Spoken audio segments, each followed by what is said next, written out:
Hola, soy Alaska y bienvenidos a un nuevo video. Como lo pueden ver, nuevo fondo en el canal. Puse la noche estrellada debajo de la repisa. Todavía no me termina de convencer, así que vamos a probar qué tal se ve hoy.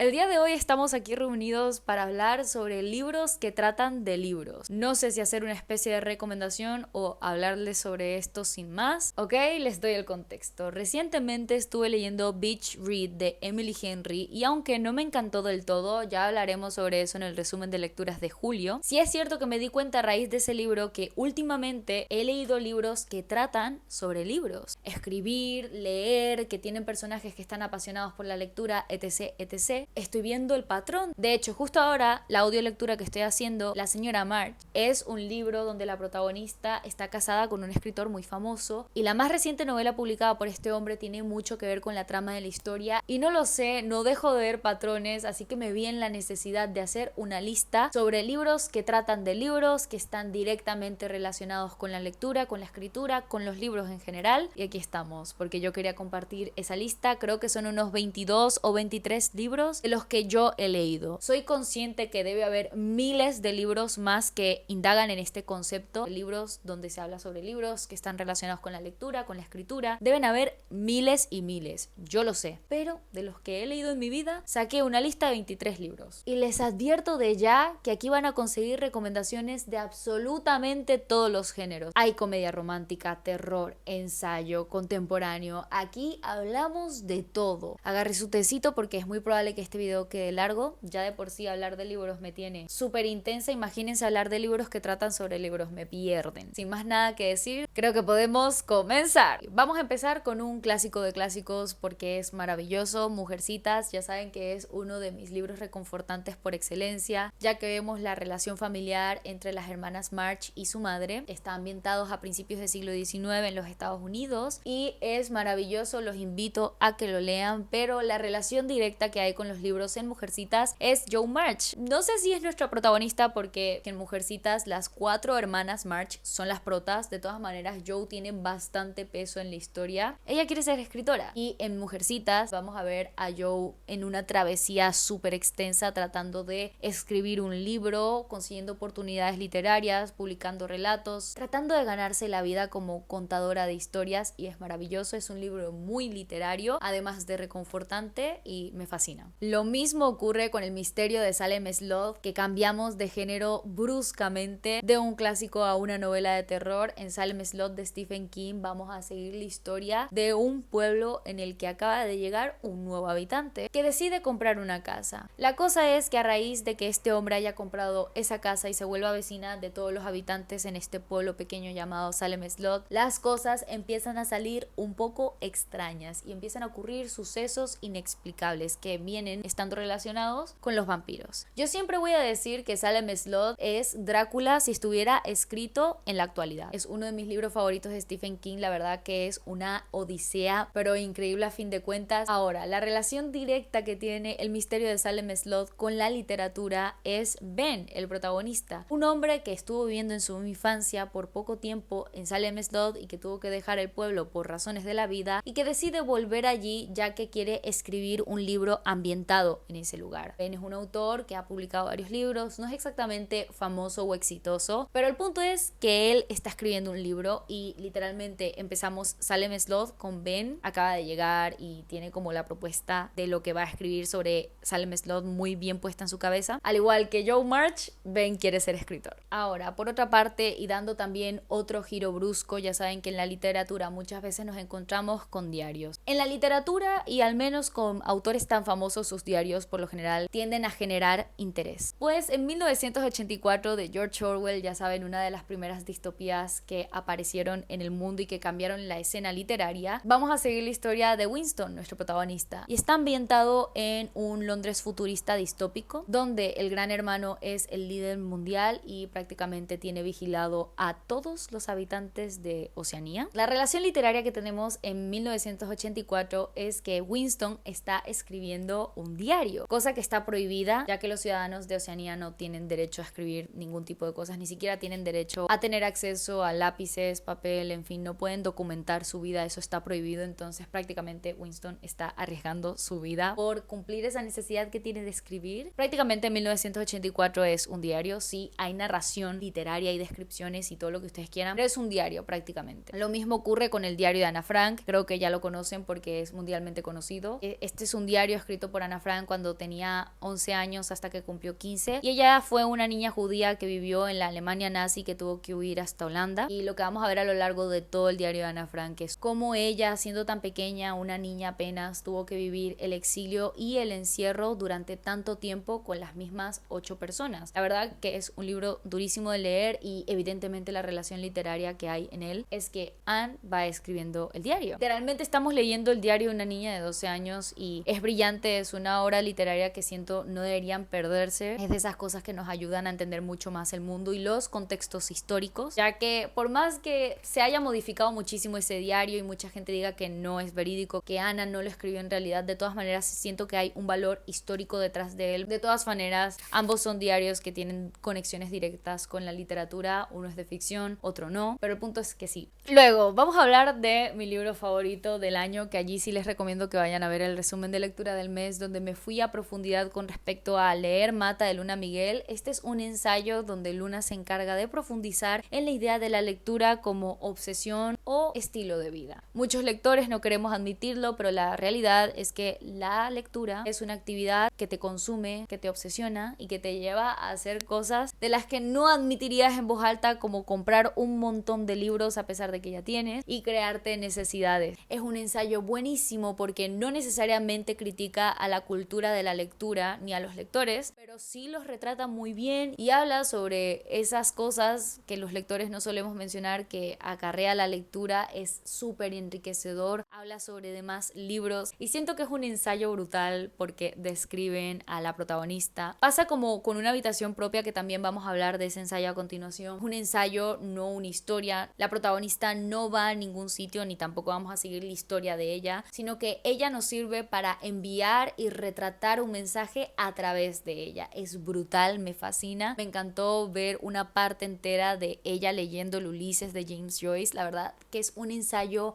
repleto de literatura, casi es una carta de amor a los lectores, a la lectura y a los escritores en general, a pesar de que nos deja, vamos. Sinceramente es uno de los mejores libros que he leído en mi vida porque soy un amante de la literatura, creo que se nota bastante, por eso estoy haciendo este video el día de hoy. Me encanta leer libros que traten sobre libros, que traten sobre escritores, que traten sobre lectores, que traten sobre gente que está apasionada por la literatura al igual que yo, y sinceramente es uno de los libros que tratan sobre libros que más me han apasionado y deberían leerlo, sinceramente. Lo mismo ocurre con Una habitación propia de Virginia Woolf, pero esto ya es un clásico. Sí, es un ensayo donde Virginia Woolf se encarga de englobar súper a profundidad la idea de ¿qué necesita una mujer para ser escritora? Y eso es libertad económica y un espacio donde sean libres de pensar y de tomarse el tiempo para escribir. Es decir, una habitación propia. Es uno de los primeros ensayos feministas del siglo XX y que cambió toda una generación de escritoras y que deja a la sociedad de la época derechita. Lo atronador con este ensayo es que muchas cosas que Virginia criticaba en ese entonces, principios del siglo XX, todavía ocurren en la realidad, y por más que hemos avanzado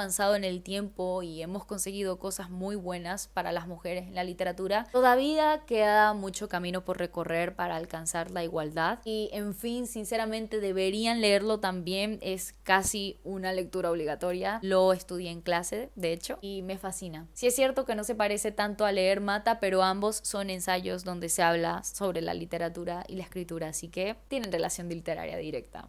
Ahora, hablándoles en concreto de autoras que me fascinan, Sally Rooney, ya saben, una de mis escritoras favoritas ever. He leído sus 3 novelas publicadas y 2 de ellas siento que son muy lectoras. En realidad las 3 están profundamente relacionadas con la literatura. Si no me equivoco, Sally Rooney estudió literatura inglesa o irlandesa, pero el punto es que de sus 3 libros publicados siento que Bello Mundo, ¿Dónde estás? Es el que más relación literaria tiene, ya que en él vamos a seguir la historia de dos amigas, Aileen y Alice, que fueron roommates durante la universidad, es decir, son las mejores amigas una de la otra, pero en el presente son adultas, cada una tiene su trabajo. Aileen es periodista, se encarga de escribir artículos y está pasando por un momento raro ya que acaba de terminar su relación amorosa de probablemente 5 años. Era una relación larga. Está como retomando algo que tuvo con un amigo de la infancia, es decir, Aileen está bastante messy en su vida justo ahora. Y Alice, por otra parte, es una autora publicada que le está yendo bastante bien, su libro acaba de adaptarse, está ganando mucho dinero y lo que vamos a seguir a lo largo de Bello Mundo Donde Estás son los correos electrónicos de estas dos amigas y por supuesto las historias de cada una. Vemos dos narraciones aquí, lo cual es bastante interesante, vemos tanto la perspectiva de Aileen como la de Alice, pero la relación directa literaria que hay en Bello Mundo Donde Estás es Alice, es escritora, se encarga de escribir libros y se ve súper clara la escena literaria en él. Hablan sobre publicaciones, firmas de libro, presentaciones, en fin, es un libro bastante literario, pero lo mismo ocurre con Conversations with Friends y Normal People. En Normal People vamos a seguir la historia de Marianne y Connell. Ellos eran compañeros de clase en su pueblito pequeño y ambos se gustan el uno del otro. La cosa es que vamos a seguir la evolución de la relación de Marianne y Connell, ya que no son pareja como tal, pero sí están enrollados. Marianne está perdidamente enamorada de Connell y Connell teme mucho sobre lo que sus amigos y su familia y la gente del pueblo diga, ya que Marianne prácticamente es una marginada. Y la cosa es que a lo largo de Normal People vamos a ver a estos dos evolucionar, ir a la universidad. Es un libro muy emocional donde ambos son ávidos lectores, les encanta la lectura. Lo mismo ocurre con Conversations with Friends, aunque ningún protagonista de los 4 que hay sea explícitamente escritor. A todos les gusta mucho la lectura, hacen un montón de referencias literarias. Vuelvo y repito, Sally Rooney se nota que más allá de ser escritora es muy lectora y la literatura está dotada en cada uno de sus libros. Hay un montón de referencias literarias y por eso me fascina. Creo que de los 3 que ha publicado, el que más literario es probablemente sería Bello Mundo Donde Estás. Pero miren, cualquier libro de Sally Rooney que lean tendrá referencias literarias. Habla sobre la literatura en ellos. Ok, bajé un poco la persiana, no sé si la iluminación es mejor o peor así, pero bueno, ya no la veo tan brillante, así que creo que nos vamos a quedar así por ahora. Cambiando de género bruscamente otra vez, Matilda de Roald Dahl es una novela infantil bastante popular porque tiene una adaptación con la que yo siento que toda mi generación creció viendo. Si ustedes no han visto Matilda, no sé qué clase de infancia han tenido. Es una de mis películas favoritas de la vida. Yo crecí viendo Matilda, yo me siento Matilda y en fin, en el libro vamos a seguir la historia de nuestra protagonista, Matilda. Ella es una niña súper dotada que nació siendo muy inteligente, aprendió a leer a los 2 años, aprendió a hablar con un solo añito, pero no ha recibido el estímulo necesario por parte de su familia, ya que tanto su madre como su padre, a ver, yo no quiero decir que son catetos, pero no les interesa la educación ni el aprendizaje. Son personas cuyo único interés es ganar dinero fácil, ver la televisión, no prestarle atención a sus hijos, sinceramente. Lo que vamos a ver a lo largo de toda Matilda es el crecimiento de esta protagonista y cómo se da cuenta que tiene poderes de telequinesis. Es increíble, súper reconfortante y una característica importante que por eso meto a Matilda en esta lista es que Matilda es una ávida lectora, ha leído un montón de libros, los referencia en el propio libro, como Moby Dick, le encanta Charles Dickens, es una lectora y encima de clásicos. La señora ha leído a Jane Austen, a los rusos, o sea, ojalá ser Matilda. Literalmente cuando yo digo yo soy Matilda, en realidad les estoy diciendo que yo quiero ser Matilda. Pero sí, es una alta recomendación y si quieren que sus primos, hermanos pequeños, sobrinos quieran leer libros, pues pónganlos a leer Matilda. Quiero hacer mención al cuarto de atrás. Este es un libro que mandan a leer aquí en España en segundo bachillerato, ya que se hacen preguntas sobre él en el examen de selectividad, que es el examen de acceso a la universidad. Por lo general a la gente no le suele gustar el cuarto de atrás por eso de que es una lectura obligatoria, pero sinceramente yo disfruté muchísimo leyendo ese libro, me fascinó. Y en él vamos a seguir la historia de Carmen, nuestra protagonista, y también es la escritora del libro. Lo que vamos a ver en el cuarto de atrás es una noche en la vida de Carmen, donde ella se dedica a rememorar toda su vida y a contarle al lector cómo es que lleva más de un año, bastante tiempo, en bloqueo escritor. Está teniendo muchas ideas, cree que sabe lo que quiere escribir, está entre un libro de memoria sobre el franquismo, porque es un libro casi transitorio, donde retratan esa generación que tuvo que vivir en la dictadura aquí en España y de repente se encuentran con una democracia tras morir Franco y es una transición bastante dura, pues Carmen Martín Gaite la retrata súper bien. Es un libro muy complejo, difícil de entender por eso de que es una noche en la vida de Carmen, donde ella está rayadísima diciendo, tengo que escribir, llevo 10 páginas y de repente aparecen 100 páginas en mi escritorio, pero mi infancia fue súper triste, pero en realidad fue súper feliz porque mis padres me llevaban al teatro, yo estaba súper obsesionada con Celia Franco, la hija de Franco, que en realidad dicen que no era la hija de Franco. Es un libro muy freak, repleto de referencias, intervenciones, difícil de seguir, donde hay saltos temporales, donde no sabes exactamente en qué lapso de tiempo te encuentras, pero que es súper interesante leer porque en realidad es un libro sobre cómo escribir un libro. En él Carmen nos cuenta cómo escribió El cuarto de atrás, o sea, es rayante, súper filosófico. Sé que es difícil de entender o que a lo mejor yo lo estoy explicando horrible, pero créanme que es súper interesante porque es literalmente leer el proceso creativo, cómo a la gente se le ocurren las ideas, cómo llevan adelante lo de escribir un libro y lo difícil que es, cuánto tiempo tarda. Es brutal, a mí me encantó, sé que a mucha gente no porque es rayante, es muy difícil de seguir, a mí me gustó, evidentemente tiene una relación directa con la literatura, gente. Y aunque lo crean o no, Historias Cruzadas, ya les hablé sobre este libro en el resumen de lecturas de junio, que también es una de las mejores lecturas que he hecho en el año por los momentos. También se trata sobre el proceso de escribir un libro, pero por supuesto a través de una novela. Hay personajes, cada uno de ellos tiene su subtrama, su desarrollo en general. Sí es cierto que en Historias Cruzadas, una novela ambientada en los Estados Unidos de los 50-60, en pleno movimientos civiles, donde básicamente vamos a seguir la historia de Evelyn, Minnie y Skeeter. Evelyn y Minnie son criadas, mujeres negras que trabajan para mujeres blancas y que crían a sus niños. Y también vamos a seguir la historia de Skeeter, una mujer recién graduada de periodismo en Mississippi que está volviendo a su pueblo después de haberse graduado y lo que ella quiere ser es escritora. La cosa es que en Historias Cruzadas vamos a ver cómo la vida de estas tres mujeres se enlazan, cómo terminan escribiendo un libro de relatos sobre esas mujeres negras que llevan años y años trabajando para familias blancas y lo duro que puede llegar a ser. Es un libro sobre escribir un libro, sobre tratos editoriales, plazos de entrega, rechazos, crítica social, muchísima crítica social. Además creo que influye muchísimo el momento en el que está ambientado el libro, es decir, pleno movimiento de los derechos civiles. No es casualidad que sean relatos cortos narrados desde la perspectiva de mujeres negras, es decir, está repleto de crítica social y de todo corazón no podría recomendárselos más. Por algo le puse 5 estrellas, háganme caso. Y lo mismo pasa, créanlo o no, con Beach Read de Emily Henry. Sí vamos a ver el proceso que hay detrás de escribir un libro, lo largo que puede ser, pero sobre todo desde la perspectiva del bloqueo. Y es que vamos a seguir la historia de dos escritores con bastante éxito, January, nuestra protagonista, y Augustus. La cosa es que ambos justo ahora están pasando por un bloqueo escritor súper heavy y resulta que tienen que entregar manuscritos con fechas de entrega para sus editoriales. Y la historia arranca cuando January se está mudando a la casa vacacional de su papá que acaba de fallecer y justo heredó, y resulta que su vecino es su enemigo mortal, Augustus, este hombre que escribe ficción histórica, mientras que January escribe novelas femeninas, casi románticas. Y a lo largo de Beach Read vamos a ver cómo estos dos sobrellevan el bloqueo de escritor y sacan adelante esas historias que están empeñados en escribir pero que por circunstancias de la vida les cuesta muchísimo. La verdad es que es muy interesante, me encantó el concepto del bloqueo de escritor, simplemente no me gustó la forma en la que se llevó a cabo la ejecución, pero eso es otra cosa. Tanto Historias Cruzadas como Beach Read son libros profundamente literarios, así que yes. Siguiendo por la rama de comedias románticas, Emily Henry, que sus 3 novelas publicadas están fuertemente ligadas con la escritura y la lectura. Lo mismo pasó con Book Lovers, otro libro que leí de ella, de hecho el primero que leí de la autora, y en el que vamos a seguir la historia sobre una agente literaria y un editor que son enemigos mortales y que por razones de la vida los dos van a vacacionar en el mismo sitio, y a lo largo de todo Book Lovers vamos a ver cómo estos dos están intentando retomar su trabajo. Hay un montón de referencias literarias, ambos hacen chistes con un montón de libros y se burlan sobre la clase de libros que le gusta al otro, en fin. Sí es cierto que mucho más literario suena Beach Read, ya que vamos a ver la perspectiva de dos escritores, pero no se crean que Book Lovers se queda atrás. Literalmente los dos protagonistas son unos amantes dementes por la lectura y la literatura. Y pues nada, yo no voy a decir que Emily Henry tiene una fórmula con sus libros y que se repite a sí misma, pero me van a decir que la sinopsis de Book Lovers y Beach Street no parece la misma. Ahora, otro romance pero con un tono un poco más dramático es Pétalos de papel, otro libro fuertemente ligado con la lectura y la literatura. Vamos a seguir la historia de Dani, nuestra protagonista. Ella es una chica que está leyendo un libro en una biblioteca y que resulta el libro se la come. Es que literal. Y la teletransporta hacia el mundo de ese libro, es decir, ella se mete dentro del mundo del libro y tiene que volver a casa, por supuesto. La cosa es que Dani no viaja sola, su mejor amiga Lia también se la come el mismo libro y Dani tiene que encontrar a Lia y después volver a casa, pero resulta que la única persona que puede traerla de vuelta es el conde Marcus, que es una especie de príncipe en ese mundo, no sé qué. No me pregunten mucho. Es un libro muy literario, tiene todos los clichés posibles de la forma más graciosa y yo siempre diré que es una combinación entre Orgullo y Prejuicio, Jane Eyre, si fueran escritos en la actualidad. Ahora, al igual que los diarios también son un recurso literario mucho más popular de lo que pensamos, lo mismo ocurre con las cartas, las novelas epistolares. Y yo he leído dos que me fascinan y pues bueno, la relación literaria que tienen cada uno es que son cartas que conforman una historia y al final pues se convierten en un libro. Por una parte tenemos Carta de una desconocida, saben que lo leí este año y me fascinó, y en él vamos a seguir la historia de un hombre que tiene mucho dinero y que ha vivido la vida a lo grande desde que tiene uso de la razón, tiene un montón de amantes, el señor no se compromete y la historia comienza cuando recibe una carta por parte de una desconocida. Entonces todo lo que vamos a ver a lo largo de todo el libro es este hombre leyendo la carta. Literalmente todo el libro es la carta que le envían a este hombre y allí nos damos cuenta que en realidad la desconocida no es tan desconocida como creemos que es para el protagonista. Es una antigua amante del pasado que se ha visto con el protagonista en más de una ocasión y la verdad es que es un libro bastante genial. Lo único es que es muy fuerte. Yo diría que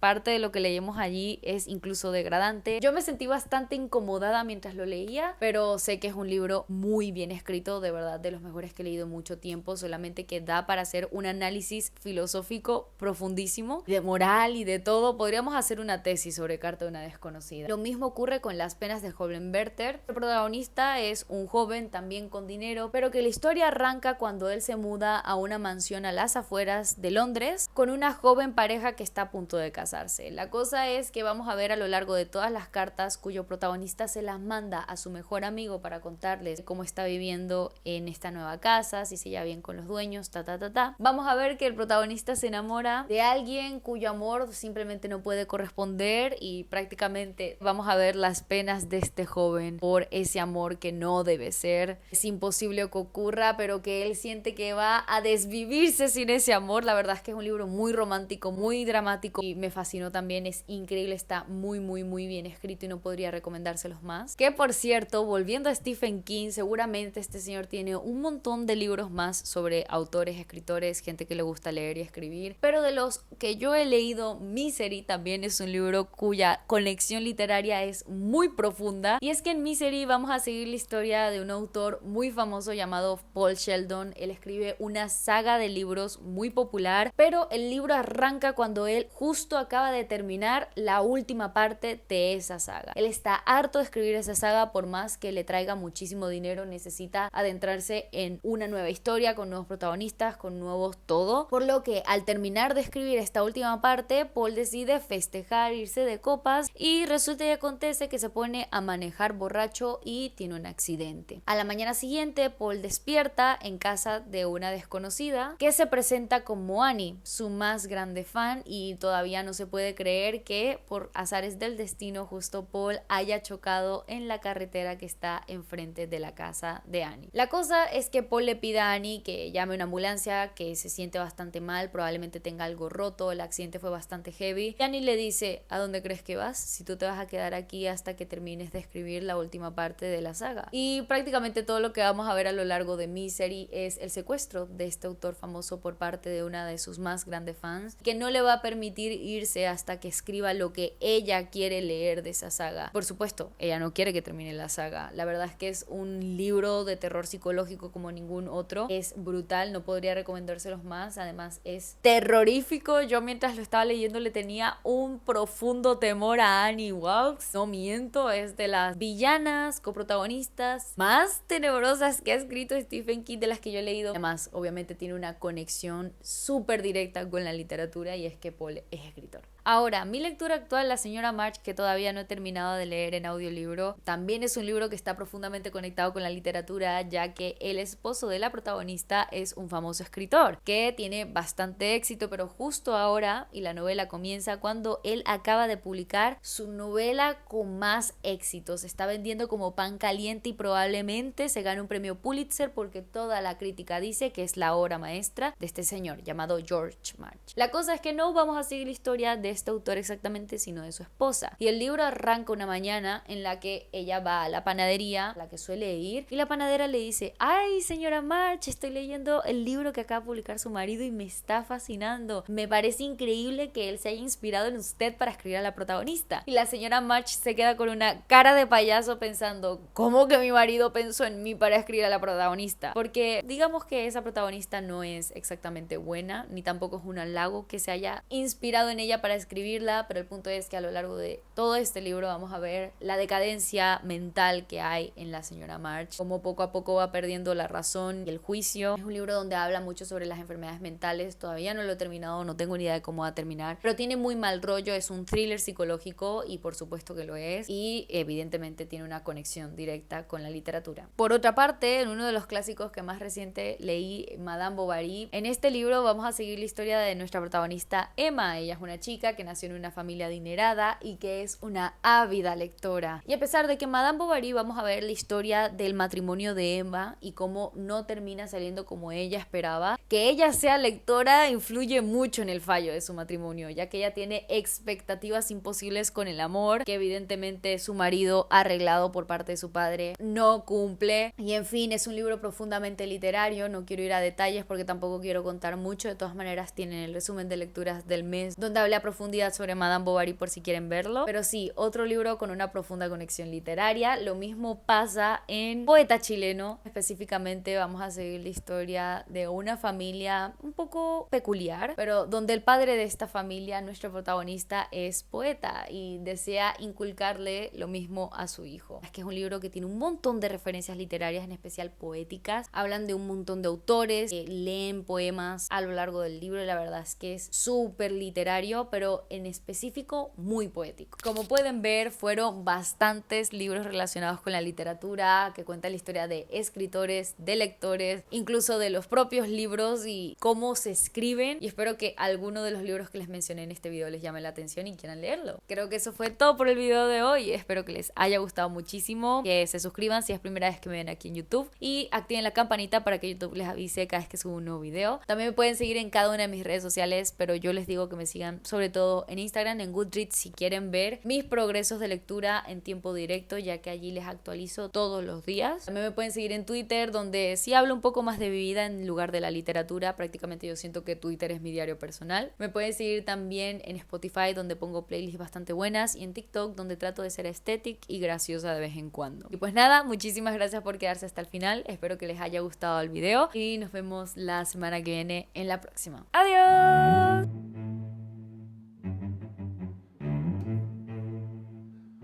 Hi Barbie, la vi ayer y estoy obsessed.